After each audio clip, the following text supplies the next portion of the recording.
Assalamu alaikum. Good morning from Karachi, Pakistan. I have a course for you. But before I announce, सबसे पहले मैं इल्म की importance पे बात करना चाहूँगा। देखिए, इल्म का एक लेवल ऐसा है जो हर इंसान के लिए फ़र्ज़ है, जिसके बगैर आप लाइफ ही नहीं स्पेंड कर सकते। जैसे गुस्ल के मसाइल हैं, नमाज के फ़राइज़ हैं, वज़ू के फ़राइज़ हैं, बेसिक इल्म हर इंसान, वरना तो कोई अमल ही कबूल नहीं है। और इल्म का एक लेवल ऐसा होता है जो ऑप्शनल होता है, जो एडवांस लेवल होता है, जो स्कॉलर्स भी हासिल कर लें तो काफ़ी होता है, जो आवाम के लिए, right. Same is the case with wealth management. जी, वेल्थ आप चाहें तो स्टॉक से बनाएं, आप चाहें तो वेल्थ बनाएं प्रॉपर्टी से, आप गोल्ड से बनाएं, किसी भी मार्केट से बना लें, लेकिन आपने एक बार वेल्थ क्रिएट की, वेल्थ जमा की, तो टैक्स आपने ज़रूर पे करना है। वो नफिल नहीं है, वो फ़र्ज़ है, वो हर हाल में आपने पे करना है। तो जनाबे वाला, हमारे यहाँ एक माइंडसेट ये बना हुआ है कि यार टैक्स पे करने की क्या ज़रूरत है। एक पाकिस्तानी सब कॉन्टिनेंट का माइंडसेट है, गौर से सुनिएगा। तो पहले इस माइंडसेट को चेंज कर लें, क्योंकि चेंज आ चुका है। हमने देखा कि यार प्राइम मिनिस्टर लेवल जैसे लोग भी मनी लॉन्ड्रिंग के केस में नहीं बच रहे, और अब इस टेक्नोलॉजिकल टाइम में इतना एफबीआर के पास रिसोर्सेज हैं। आप जाएं एफबीआर के ऑफिशियल वेबसाइट पे, एक लिंक आ चुका है एफबीआर मालूमात के नाम से, आप उस पर क्लिक करें। आपकी जितनी ट्रैवलिंग हिस्ट्री है वो इस साल जितनी आपने ट्रैवलिंग की है वो सब एक सेकंड में नज़र आ रही होती है। आपके बैंक अकाउंट की डिटेल्स, ये सारी चीज़ें उनके एक क्लिक पे आ चुकी है। और हम लोग क्या करते हैं, हम लोग अपने रिटर्न के लिए टैक्स कंसल्टेंट्स पर डिपेंडेंट हैं।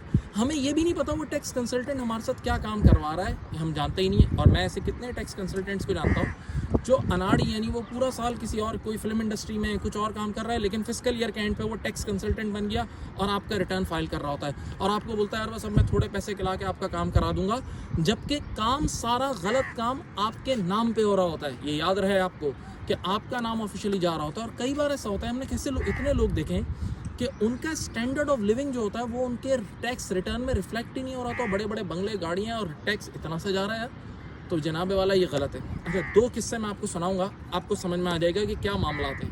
देखिए, हमारे एक टैक्स कंसल्टेंट ने मुझे खुद ये किस्सा सुनाया कि कराची में एक ब्रोस शॉप या बर्गर शॉप थी, और उनका टैक्स का ऑडिट खोला, यानी टैक्स कमिश्नर ने बुलाया, बोला भाई ये सब हिसाब किताब लेकर आ जाओ। तो आप जानते हैं कि जितने भी ये शॉप्स वाले होते हैं, ये कितना amount, majority amount cash collect कर रहे होते हैं, और सिर्फ कुछ अमाउंट ये लोग अपनी बैंक अकाउंट में ऑफिशियल गिरा रहे होते हैं। तो उस ब्रोस शॉप ने भी बहुत कम अमाउंट का ऑफिशियल कैश गिराया था। तो उन्होंने टैक्स कमिश्नर के सामने जब वर्किंग पेश की ना, उस ऑफिशियल बैंक की डिटेल्स के हिसाब से, तो बोला बस हमारे 500 ब्रोस बिके हैं। तवज्जो से सुनिएगा। अब आपको पता है ये ब्रोस शॉप्स पेप्सी भी सेल करती हैं, और समझ लें कि पेप्सी कंपनी पर पेप्सी आपको कमीशन देती है, लेकिन पेप्सी कंपनी जो कमीशन देती है वो आपके ऑफिशियल अकाउंट में गिरता है, वो कैश की फॉर्म में नहीं देती। तो अब उस इनकम टैक्स कमिश्नर ने वो जो कमीशन आया हुआ था पेप्सी का, वो उसको रिवर्स वर्किंग की, और उसने कहा कि टोटल लेटेस्ट से 500 बर्गर्स या ब्रोस बिके थे, और साथ 2000 ड्रिंक्स बिक रही थी। वो वर्किंग यूँ हुई। तो उसने कहा यार एक मिनट, एक बात बताओ। टैक्स कंसल्टेंट को बोला, जो गया था उस ऑडिट में, बोला यार आपके 500 बर्गर्स बिके और साथ 2000 ड्रिंक्स बिकी, यानी एक आदमी एक बर्गर के साथ 4 ड्रिंक्स पी रहा है। तो वो कंसल्टेंट भी एकदम घबरा गया, लेकिन बहरहाल वो वर्किंग ऐसी करके गया था कि बाकी अमाउंट सारा कैश में रिसीव हुआ था, जिसकी कोई प्रूफ नहीं था, तो वो बच के निकल गया। लेकिन ऐसी कितनी चीज़ें हैं जिसमें वो पकड़ लेते हैं। अच्छा, एक और चीज़, ये हमारे यूके टैक्स में भी है, और दुनिया भर के बहुत सारे ममालिक के टैक्सेस में, मैं खुद ये पढ़ाता हूँ।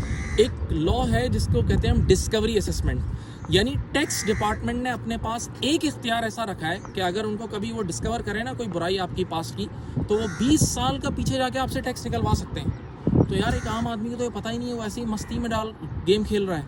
और मैंने खुद टैक्स कमिश्नर्स को ये बात कहते हुए सुना है, बिल्कुल गौर से सुने।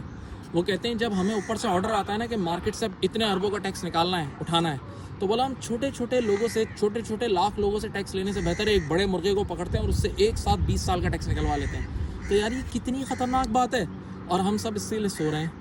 तो जनाबे वाला, आप लोग के लिए एक कोर्स लाया जा रहा है, जिस कोर्स में हम आपको रिटर्न फाइल करना सिखाएंगे, हम आपको वेल्थ स्टेटमेंट मैनेज करना, एम्प्लॉयमेंट आपकी सैलरीड के लिए, बिजनेसमैन के लिए, ये सब चीज़ें सिखाएंगे। और मैं आप सबको इन्वाइट करता हूँ कि ये कोर्स लाजमी लें। अच्छा, ये कोर्स किस बंदे के लिए? ये किसी भी आम आदमी के लिए, किसी भी आम स्टूडेंट के लिए, नॉर्मल एजुकेशन बैकग्राउंड हो तो भी काफ़ी है। इवन मैं स्पेशली वेलकम करूँगा आई कैप के सीए के स्टूडेंट्स को, एसीसीए के स्टूडेंट्स को, आपका दर बीबीए वगैरह के स्टूडेंट्स को, क्योंकि हमारे अपने जो एसीसीए के स्टूडेंट्स हैं, हम उनको बेशक बहुत अच्छा टैक्स, बहुत कुछ टैक्स पढ़ाते हैं, मैं खुद टैक्स का टीचर हूँ, लेकिन हम उनको रिटर्न फाइल करने के लिए ऑफिशियल वेबसाइट पे ले जाके रिटर्न फाइल करना नहीं सिखाते। तो ये एक बहुत बड़ी कला है। अच्छा, इसका आपको ये बेनिफिट होगा, सबसे पहला बेनिफिट तो ये कि आप अपना रिटर्न खुद फाइल कर लेंगे, आप अपने पेरेंट्स का रिटर्न फाइल कर लेंगे, आप फ्रीलांसिंग वर्क कर सकते हैं, आप लोगों को सर्विस दे सकते हैं। इवन ये एक ऐसी स्किल है कि आप किसी टैक्स कंसल्टेंट के साथ फिट हो सकते हैं। सवाल, सर पढ़ाने वाले लोग कौन होंगे? मैं खुद इस पे इन्वॉल्व होऊंगा और हमारे साथ एक टीम ऑफ चार्टर्ड अकाउंटेंट है और मेरा अपना भी एक 16 साल का टैक्स का तजर्बा है, बच्चे जानते हैं, तो मैं खुद इसमें इन्वॉल्व होऊंगा और हम इंशाल्लाह इसको कराएंगे। सर क्या इसकी फ़ीस बहुत हाई होगी? बहुत नॉमिनल चार्जेस हैं, इतने नॉमिनल चार्जेस हैं कि आप आराम से अपना पहला रिटर्न फाइल करके ही अपनी कॉस्ट रिकवर कर लेंगे। तो मैं अपना व्हाट्सएप नंबर भी आप लिख लें, मेरा 0300 2555 744, या सुभान भाई का व्हाट्सएप नंबर है 0333 3358 358। मैं कमेंट में भी व्हाट्सएप नंबर लिख रहा हूँ। तो मैं आप सबको वेलकम करता हूँ। जज़ाकल्लाह, थैंक यू।